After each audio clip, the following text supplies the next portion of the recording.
سلام به همه دوستان و همراهان عزیزم. امیدوارم حال دلتون خوش باشه و لحظه لحظه زندگیتون غرق در آرامش باشید. با هم آماده میشیم برای گرفتن فال امروز. هر نیتی که در ذهنتون دارید، نیت کاری، تحصیلی، احساسی، مهاجرت، هر نیتی که دارید انجام بدید. تا چند ثانیه دیگه میریم سراغ دیوان و من غزل و تفسیرش رو براتون میخونم.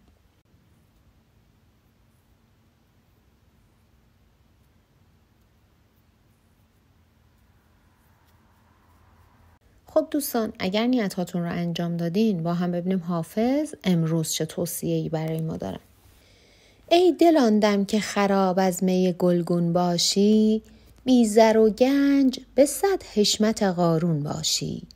در مقامی که صدارت به فقیران بخشند، چشم دارم که به جاه از همه افزون باشی. در ره منزل لیلی که خطرهاست در آن، شرط اول قدم آن است که مجنون باشی. نقطه عشق نمودم به تو هان سهو مکن، ورنه چون بنگری از دایره بیرون باشی. کاروان رفت و تو در خواب و بیابان در پیش، کی روی ره ز که پرسی چه کنی چون باشی. تاج شاهی طلبی گوهر ذاتی بنمای، ور خود از تخمه جمشید و فریدون باشی. ساغری نوش کن و جرعه بر افلاک فشان، چند و چند از غم ایام جگرخون باشی.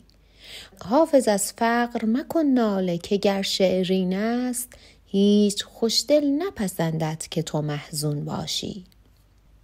خب دوستان، این غزل حافظ مربوط به اوایل سلطنت شاه زین العابدین هست و حافظ در این غزل دل خودش رو با پند و اندرز مورد خطاب قرار میده و بعضی از ابیات ترس از فقر و نداری رو داره نشون میده. انگار حافظ دلنگران اوضاع مالی خودش بوده و با سرودن این غزل به خودش دلگرمی میداده.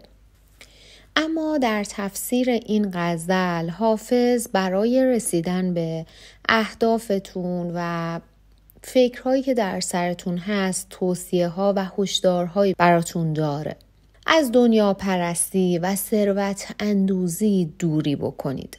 اگر مالی به دست میارید فقط به فکر جمع کردن مال نباشید و از اون مالی که به دست میارید بهترین استفاده رو ببرید.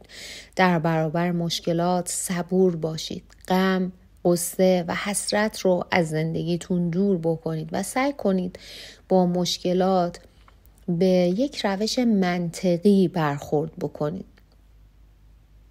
حافظ میگه دلتون رو از مهر و محبت نسبت به دوستان و هم نوعانتون پر بکنید تا با دستان خالی و بی زر و زور هم محبوب همه باشید و به مقام و منزلت برسید.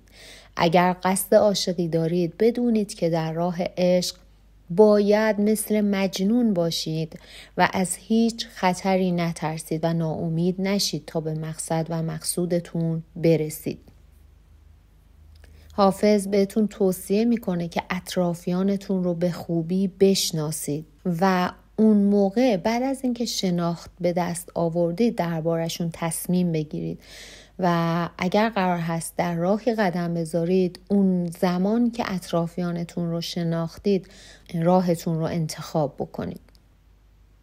دوستان، حافظ میگه به امور دنیا و مادیات زیاد توجه دارید و از زرق و برق دنیا هم لذت میبرید، از دیدن زرق و برق دنیا. این دنیا زودگذر هست، پس باید با اون قلب پرمهرتون دست نیازمندان رو بگیرید و در اطرافتون خانواده هایی هستن که به شدت به کمک شما احتیاج دارن. هوای اونها رو داشته باشید. اگر این اواخر وضعیت جسمانی شما یک مقداری ضعیف شده و با کوچکترین استرس و ناراحتی دچار تپش قلب و سردرد میشید، علتش زودرنجی و حساس بودن شما هست. نسبت به مسائل خیلی حساس شدید. بهتره یک مقداری به خودتون مسلط باشید. خیلی اهمیت ندید به حرفایی که زده میشه. سعی کنید یک گوشتون در و گوش دیگرتون دروازه باشه، از یک طرف بشنوید و هر حرفی رو به خودتون نگیرید، چون باعث آزار و اذیت خودتون میشید. و اصولاً افراد و آدم‌ها همیشه و تحت هر شرایطی حرف برای زدن دارن و خیلی از آدم‌ها توی همه شرایط ماها رو قضاوت میکنن، پس بهتره بگذریم ازشون و توجهی نکنیم. دوستان، اگر برای بیمارتون نیت داشتید، باید بگم بیمار شما احتیاج به مراقبت بیشتری داره، اما به امید خدا رفته بهبودی براشون حاصل میشه. و حافظ میگه خداوند به شما اون قدری که لازم هست نعمتهای خودش رو بخشیده و بهتر طمع و زیاده خواهی نداشته باشید. برای نیتی که در سرتون دارید سعی کنید چاره اندیشی و دور اندیشی داشته باشید. آینده این نیت رو در نظر بگیرید و برای اجرای اون عجله به خرج ندید، چون اجرای این نیت نیاز به آمادگی های بیشتری داره که شما شاید در شرایط فعلی خیلی از اون آمادگی ها برخوردار نباشید، اون شرایط لازم رو نداشته باشید. اما اگر تدبیر داشته باشید و سنجیده عمل بکنید، این کار و این نیت برای شما به نتیجه خوبی ختم میشه، نیتتون برآورده میشه. اما رازتون رو، هدفتون رو و افکاری که در سر دارید رو با هر کسی در میون نذارید. به امید خدا گرفتاری هاتون رو به پایان هست و از زندگی خوبی برخوردار میشید. بهتره کاری نکنید که اون رو بیهوده خراب بکنید. در انتهای این غزل هم دوستان حافظ میگه اگر این روزها به فکر مال و ثروت و امور مادی دنیا هستید و دائما اینها رو از خدا طلب میکنید، باید بدونید که شما ثروتی دارید به نام سلامتی که دیگران، که خیلی از افراد در حسرت اون هستن.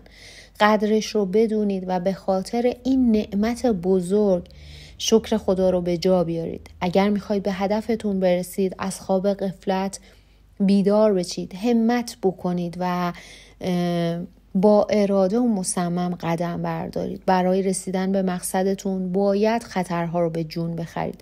باهوش باشید، از اطراف و اطرافیانتون غافل نشید و این نکته رو در نظر بگیرید که این خود شما هستید که باید گوهر ذاتی و قابلیت‌های خودتون رو بشناسید و اونها رو به مرحله ظهور برسونید.